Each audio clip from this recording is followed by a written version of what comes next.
The sentencing of two men convicted of attempted murder and assault that took place in Phoenix during the July 2021 violence now postponed until August. The brothers Ned and Dylan Govender were accused of murdering the teenager Mondli Majola. They were acquitted of murder in May after the judge cited insufficient evidence. They were, however, convicted of assault with the intent to cause grievous bodily harm.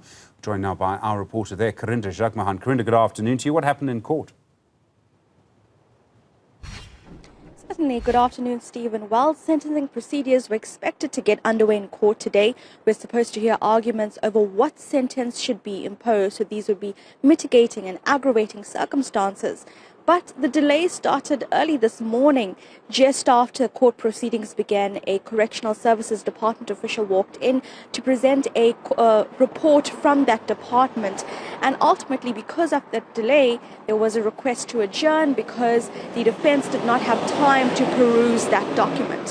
While that happened, the state then informed the court that a probation officer, who was also expected to hand in a report, was also delayed. Despite sentencing supposed to have started today, she was yet to consult the victims in the matter on what sentence they feel should be imposed on the convicts in this matter, the brothers Dylan and Ned Govender, accused or convicted now of assault with intent to do grievous bodily harm and convicted of attempted murder of another person, Olisi Putuzo.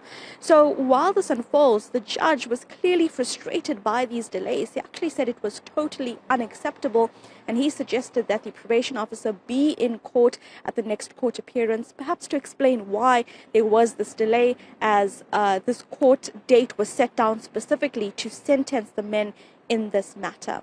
While those arguments were being undertaken, the defense also came forward to say that they will actually have a forensic psychologist come to testify to assist with mitigating circumstances for the brothers. So essentially, this person would peruse the evidence being brought before them and explain why there should be perhaps a lesser sentence imposed on the brothers convicted in this case.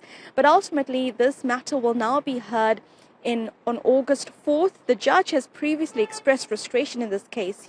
When he was convicting the brothers in May, he actually showed that he was frustrated by police work. He lambasted police for what he says was a shoddy investigation, which ultimately resulted in the acquittal of charges, like you mentioned, Stephen. And now, while we wait for that 4th August date, the brothers will still be on bail at 15,000 Rand each. In the meantime, there are also other cases unfolding before court. Karinda Jagmohan, thank you very much indeed. Do appreciate the update live there from Phoenix in Durban. In other news,